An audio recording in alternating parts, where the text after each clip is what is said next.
Then as now, the Royal Geographical Society was the bastion of British exploration. Among its members, such world-famous adventurers as the African pioneer, Dr. David Livingstone. In 1906, the Society approached Fawcett. They needed someone to lead an expedition into the South American rainforest to establish a border between Brazil and Bolivia.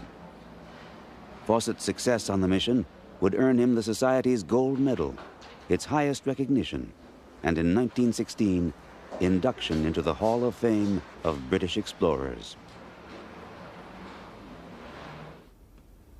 Society Director, Dr. John Hemming. Well, he did about 5 expeditions. The earlier ones were the survey work on the Bolivian-Brazilian frontier, and that was straightforward surveying, and he did it very well. And this society gave him a medal for that. But in the course of that, and as he grew older, he became more and more interested in this exotic and the occult. And then he started getting these ideas about imaginary or legendary lost cities. Little by little, the acclaimed explorer became entranced by strange and mystical stories from the Americas. The more he researched, the more obsessed he became by these tales of Atlantis, of lost worlds and vanished cities deep in the Amazon, of untold wealth, and above all, the legendary El Dorado. His writings, still catalogued at the Royal Geographical Society, bear witness to his passion. As he prepared for his final expedition, he wrote, "I have actually stood in the middle of an old city. I know where the others are. I have proved all the old records." The level-headed colonel had become an obsessive treasure hunter.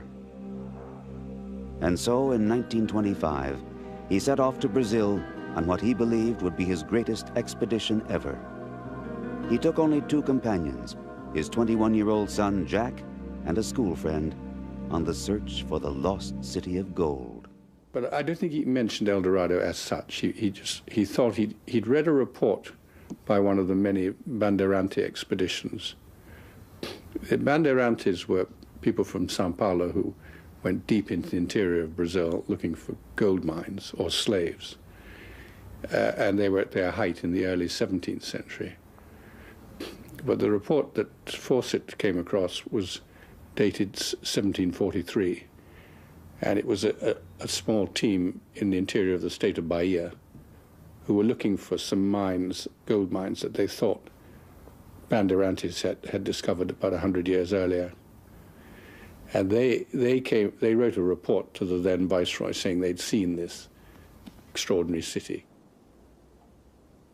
Fawcett traveled to central Brazil in the province of Mato Grosso, on the edge of the Amazon basin. Starting in Cuiabá, he followed the course of the Rio Xingu, a tributary of the Amazon.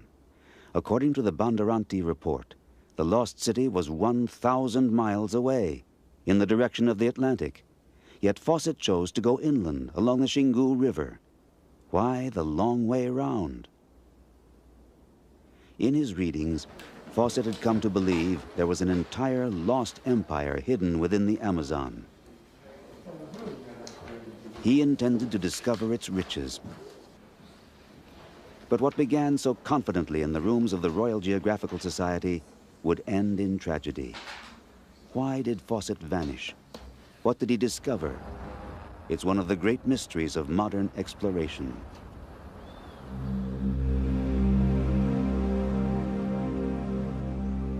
And so we leave England and follow Fawcett's trail to Cuiabá. In Fawcett's day, Cuiabá was the last outpost of civilization on the edge of the wilderness. Even today, you can still see the style it possessed decades ago. Above all, in its magnificent churches.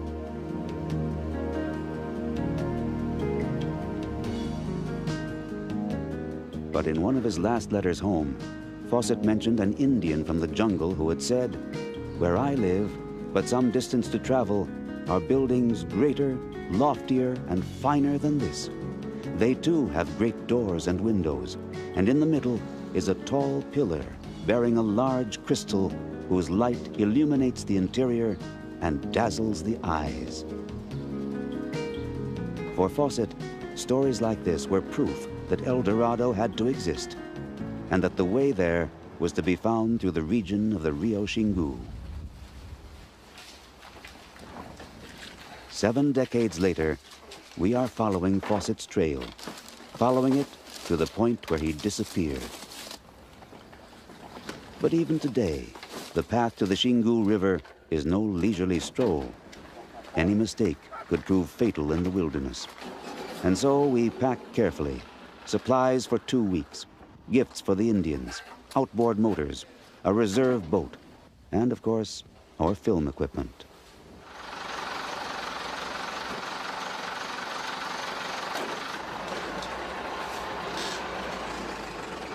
Osvaldo Lindemann accompanies us.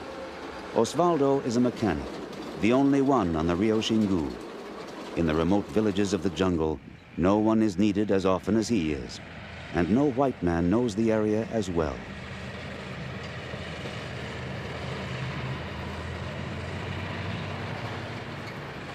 Fawcett traveled light, a handful of supplies, a few horses and mules. We have exchanged the saddle for an old truck, which threatens to collapse under the weight of luggage and passengers. It took Fawcett 14 days to travel the 200 miles from Cuyaba to the Xingu River. We make the trip in 1 day, but the adventure remains the same. On the dusty roads, on the fringes of civilization, nothing runs smoothly. But out here, a flat tire is the smallest of problems.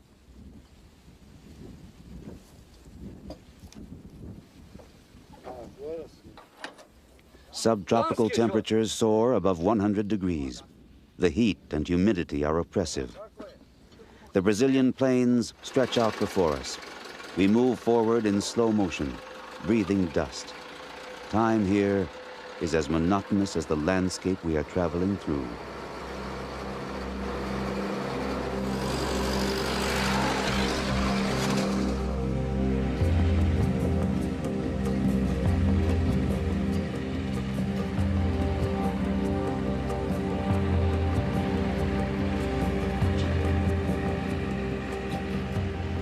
And then suddenly, the land changes. We have arrived at the headwaters, a place where legends grow as rich as the vegetation, like the legend of Colonel Fawcett.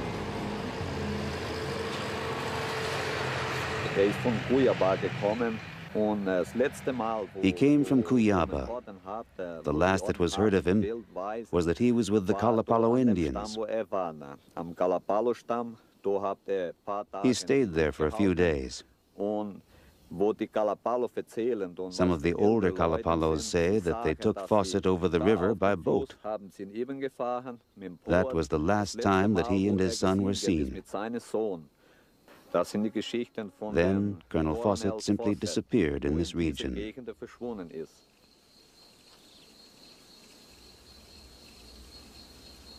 The last known chapter in the life of Percy Fawcett begins here, at the headwaters of the Alto Xingu. To solve the mystery of Colonel Fawcett, we must travel north to the villages of the Kalapalo Indians, a Xingu tribe. For it is in these villages that his trail evaporates. It was here that he was seen for the last time. Search parties that were sent out to look for him in the years following his disappearance all agree on this point. On the banks of the Rio Culuene, a source river of the Xingu, our truck comes to a stop. For the next stage of our journey, we must take to the water and leave the last traces of civilization behind.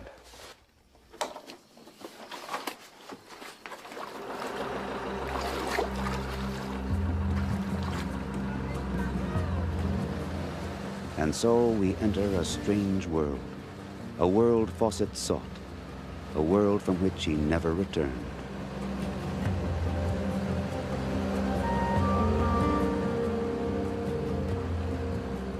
it is a landscape lush and untamed.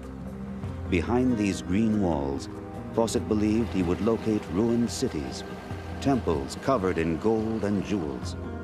This was his dream. What he found was something else entirely.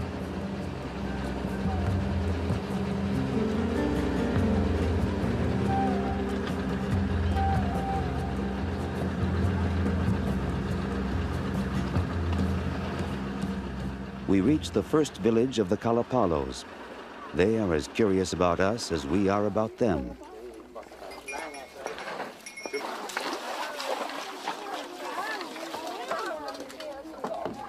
Although the outside world has changed greatly over the years, here time seems to stand still.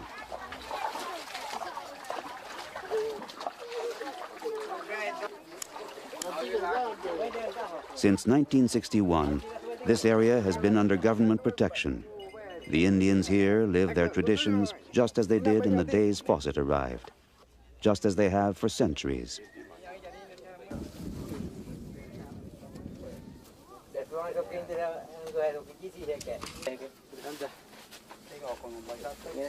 Once again, their bodies are painted. Their waists and foreheads are adorned with beads and parrot feathers.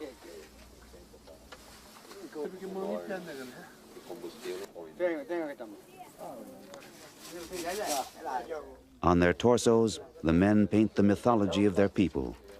These bold slashes are the colors of the Xingu. Red for life, black for the night, yellow for the sun. The Kalapalos greet us in impressive style.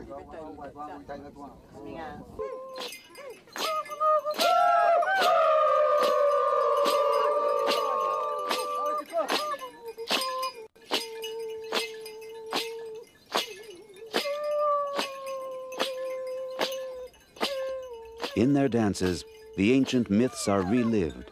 The story of Mavutsini, the creator god, and the people he made. For the Xingu, that history is always alive.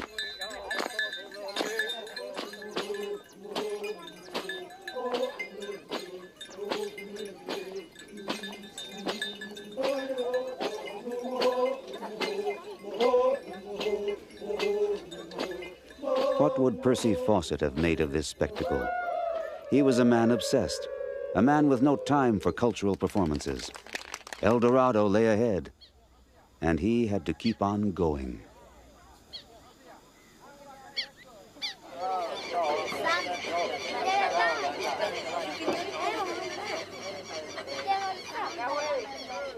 The next day, we set off again in the early morning, guided by the Kalapalo. We are traveling deeper into the Xingu region, down the river to the next Kalapalo village, where Fawcett was seen for the last time.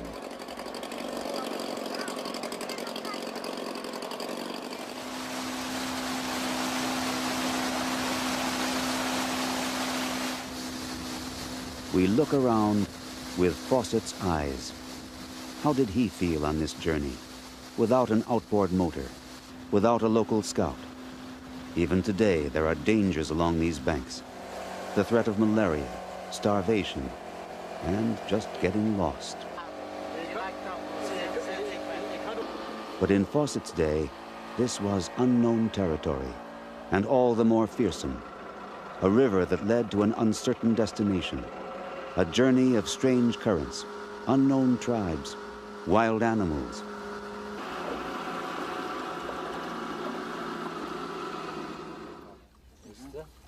We have been traveling half a day and are still far from the next village.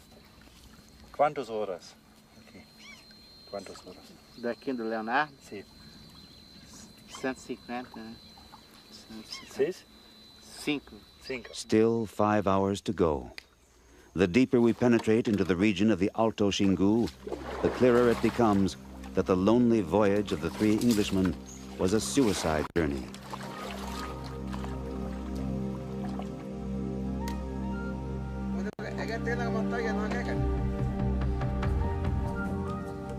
Nature is wild and merciless here. Obstacles and danger lurk all around.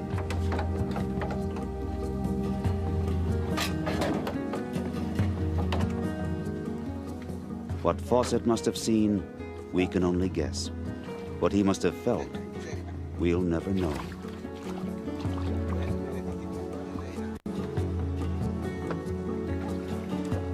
To survive here, you need experience. Did Fawcett have this experience? Did his young companions have it? Did they understand the dangers of the jungle? Could they tell poisonous snakes from harmless ones? Could they make the right decisions? Or did they fall into traps from which there was no return?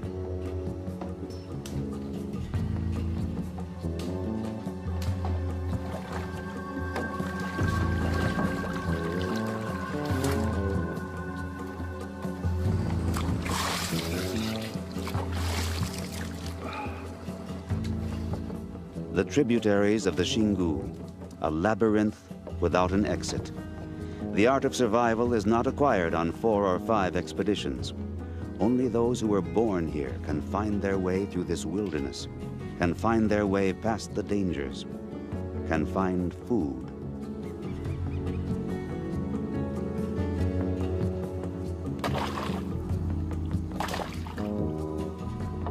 Fawcett was dependent on the aid of the Xingu Indians, just as we are. They have skills acquired over the years.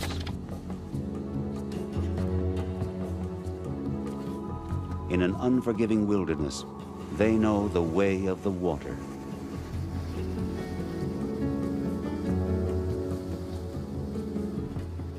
Late in the afternoon, we reach our destination at last.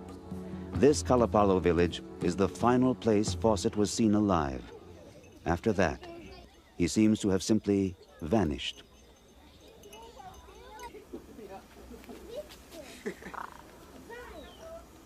All is quiet in the village.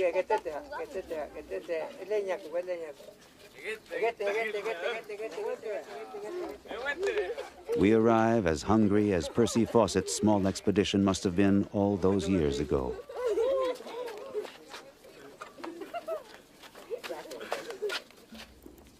We are welcomed with generosity. The hospitality of the Xingu Indians was renowned even in Fawcett's time. By the end of the 19th century, the Xingus had already aided several scientific expeditions. No doubt Fawcett knew of this reputation. He most likely counted on it. So what went wrong? We'll never know for sure what happened at the Rio Xingu all those years ago. But one thing seems certain. In dealing with a different culture, Fawcett probably made a number of gaffes. Intent on the lost city, obsessed with the gold, he was not interested in the Kalapalo, not prepared for their customs, and tensions inevitably arose. He had the theory that you could travel extremely light. Well, that's all right up to a point, but he went with very few presents for the tribes. But the Indians do expect a visitor to bring presents. They're very generous hosts, but they expect a guest to be generous as well. So I think Fawcett arriving with nothing and expecting the Indians to feed him would not have been very welcome. What happened? There are many legends. Some say Fawcett left soon after, that he found El Dorado and lived out his life in jungle splendor. The only clues were discovered by later expeditions. A gold ring and a compass found near a Xingu village in 1928. Fawcett's body was never discovered, but there are many who believe his end was violent. When the Brazilian government did another big expedition in there in 1946, the Kalapalo Indians described how they had killed Fawcett. Incidentally, the Royal Geographical Society was associated with one of the early search expeditions for Colonel Fawcett by Commander George Dyett in 1928, 3 years after he disappeared. And that went into the Upper Xingu, and they were told that the Kalapalo had killed him. The Villas-Boas also, who were on the 1946 expedition, also believed it was the Kalapalo, because the chief of the Kalapalo had told them exactly why and how they did it, and showed a skeleton that they said was the skeleton of Colonel Fawcett or his son or the son's friend, Raleigh Rimmel. The Xingu are a proud people, and Fawcett was an invader here. Those who violated the rules met with fatal consequences.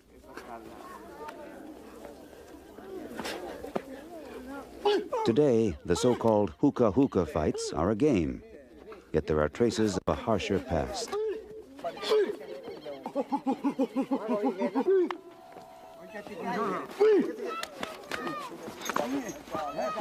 This is more than a wrestling match.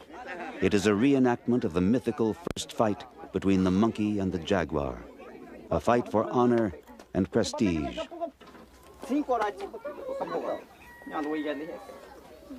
Kalapalo chief Kurikara is no longer interested in Fawcett's story. He would rather speak about his culture, about the body paint, the dances, the meaning of life. El Dorado, that is only the dream of the white man. So what did Fawcett find on his expedition? Did he come upon his riches, his lost city of gold? Did he ever locate his paradise in the jungle?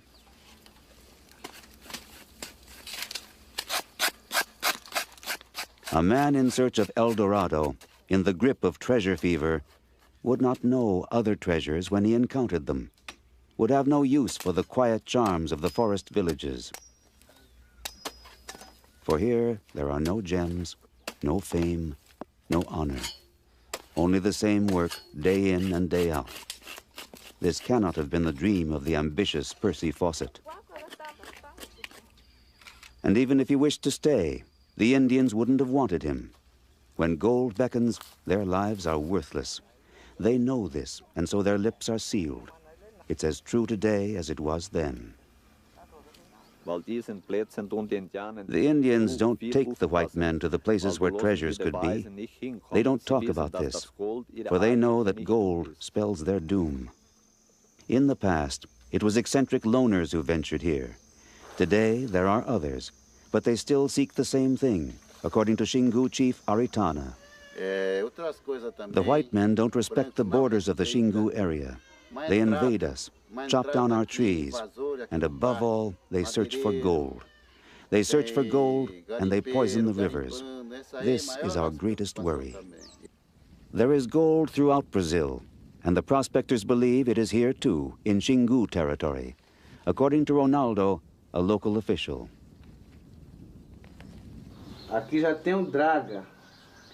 Gold hunters have been at work here in this tributary of the Xingu. There was a prospecting ship there for years. They came and poisoned the whole river.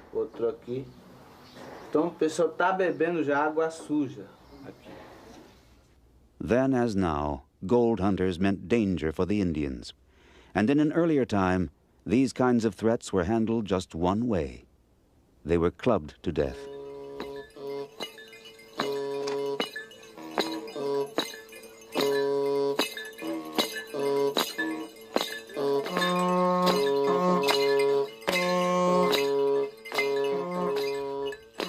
The flutes are playing in the village. They link the present to the past, to a time long ago when order was created in the world, the time of myths.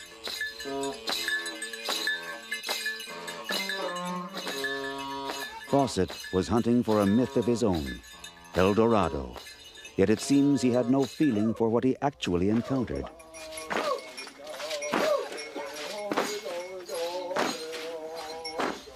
We have come to the end of our journey, for it seems certain that this is where Fawcett's expedition met its end, here among the Kalapalos.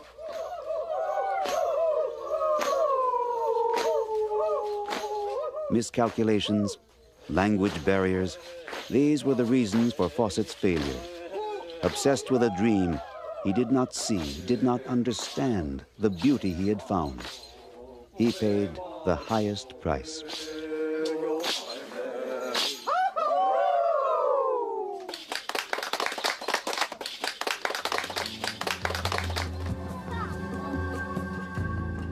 On Fawcett's trail, we discovered not El Dorado, but a treasure that outweighs gold and silver. A fragile treasure that must be treated with the utmost care. We have discovered a heritage of mankind, the beauty of an Indian culture.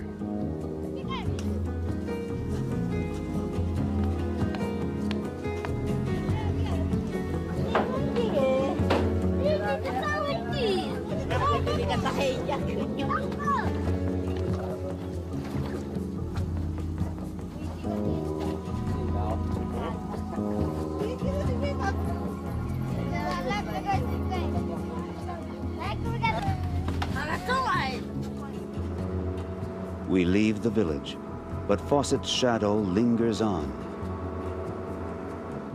And so too does the myth of El Dorado, waiting for another treasure hunter to succumb, body and soul, to the legend of the City of Gold.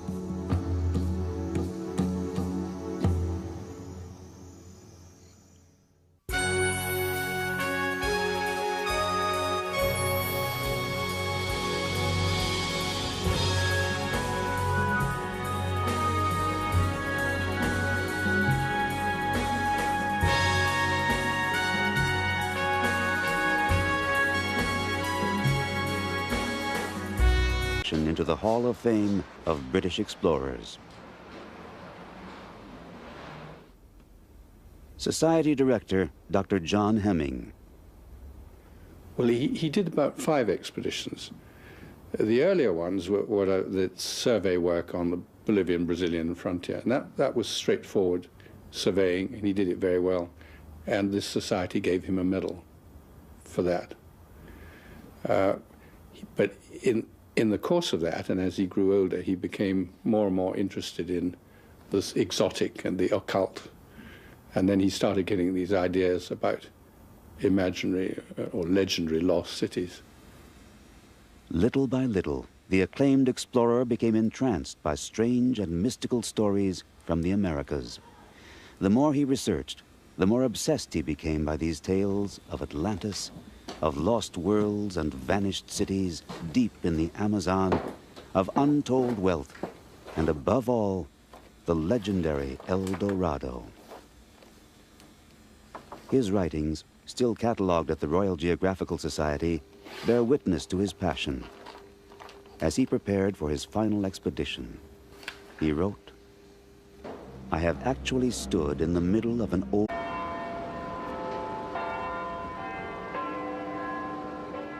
Then as now, the Royal Geographical Society was the bastion of British exploration. Among its members, such world-famous adventurers as the African pioneer, Dr. David Livingstone. In 1906, the Society approached Fawcett. They needed someone to lead an expedition into the South American rainforest to establish a border between Brazil and Bolivia.